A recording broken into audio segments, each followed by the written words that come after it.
म्हणून मी आत्तापर्यंत आज 1952 वाढवतो आहे. आज आज 2014 साल चालू आहे. तर आत्तापर्यंत जवळजवळ 62 वर्ष पूर्ण झालीत नखांना.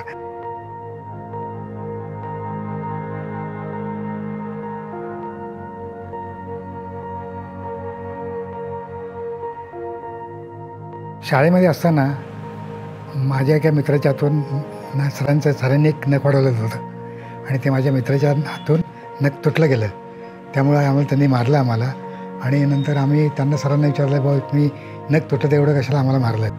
तर ते म्हणले की तू नख वाढवत नाहीस, तुला नखांचं काही कळणार नाही, नख तुटू नाही म्हणून किती जपायला लागतं हे तुला कळणार नाही तू वाढवल्याशिवाय. मग तेव्हापासून आम्ही चॅलेंज म्हणून वाढवत सुरुवात केली.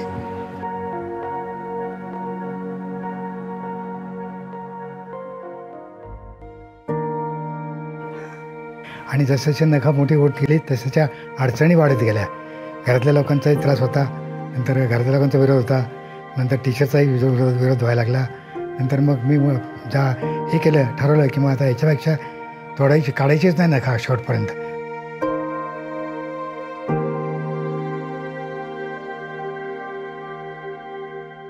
दैनंदिन सुरुवातीला अडचणी आल्याच ना प्रत्येक गोष्टीत. घरातल्या लोकांचा विरोध होता.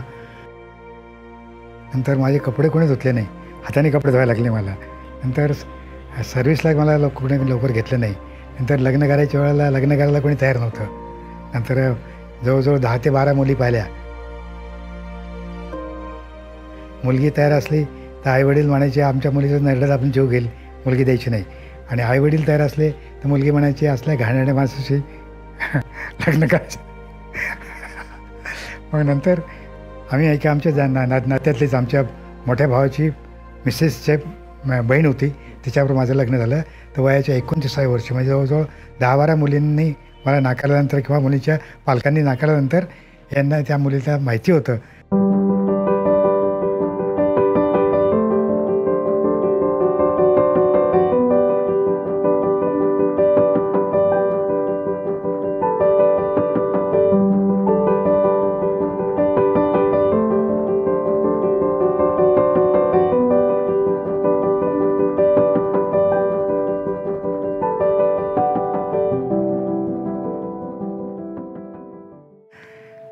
आणि 52 आत्तापर्यंत 62 वर्ष झाले. आता मला वाटतं की एखाद्या ही नखं आता मला माझं वय आता 78 असल्यामुळे मला नखं सांभाळणं जरा अवघड जातं आहे. आणि नखामध्ये नाजूकपणा जास्त आलेला आहे. तर ही नखं एखाद्या म्युझियममध्ये ठेवावी अशी माझी इच्छा आहे.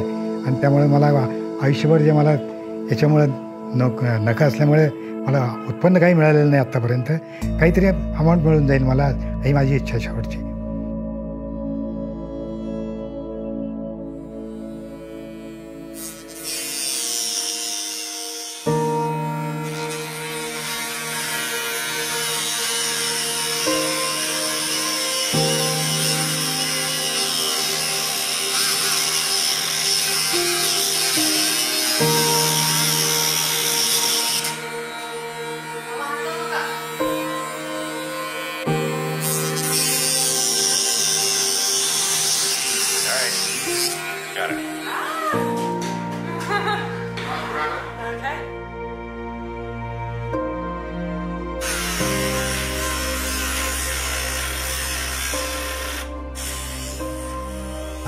सकाळपासून जरा एक प्रकारची वरवड लागली होती आणि पुन्हा जरा वाईटही वाटत होतं की इतके वर्ष आपण सांभाळलेले बाबा आज नखं कापणार.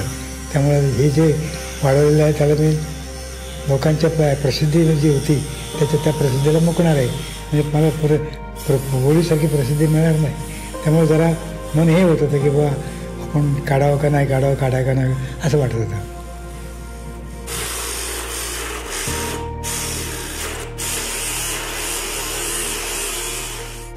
हो, दातात आधी जेव्हा कटरने कापायचा प्रयत्न केला त्याने त्यावेळेला दुखलं. आता नंतर जे केलं त्यावेळेला थोडं दुखणं होत होतं, पण जाणीव होत होतं की बाबा कथा काढायचे तर आहेतच. त्यामुळे एवढं दुःख सहन करायला काय हरकत नाही म्हणून सहन केलं आहे.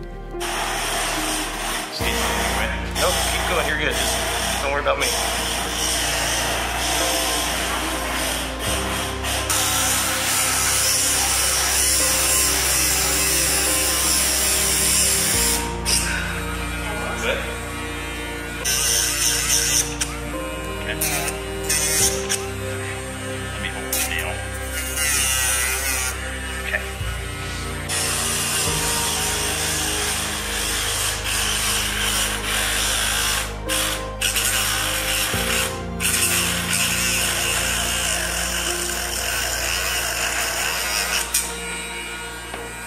Okay.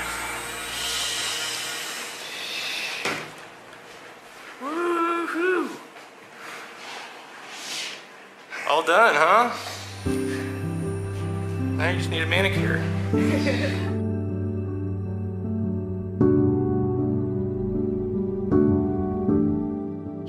पहिली गोष्ट म्हणजे परत हात पहिले सरळ होणं फार महत्त्वाचं. हात सरळ होणं फार महत्त्वाचं. हे जे बेंड झालेलं आहे ते जरा व्यवस्थित व्हायला पाहिजे. हे बेंड झालेलं त्यात व्यवस्थित व्हायला पाहिजे. त्यासाठी प्रयत्न करणार.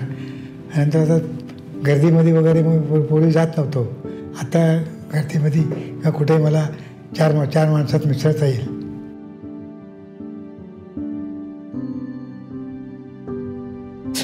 आत्तापर्यंत वाढवून पाहिलं आणि काय काय त्रास होतो हे मला समजलं आता. आणि सण ते मी सहन केलं.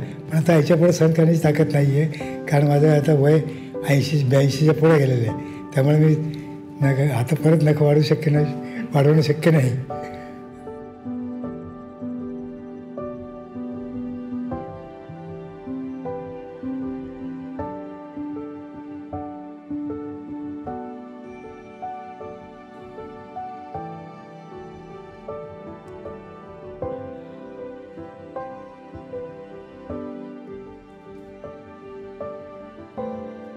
So without further ado,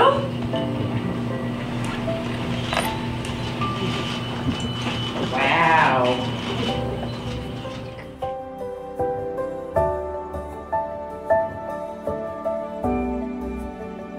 आतापर्यंत कुठलीही गोष्ट करताना दरवेळेला नखांचा वाडसरमध्ये काय घ्यायचा.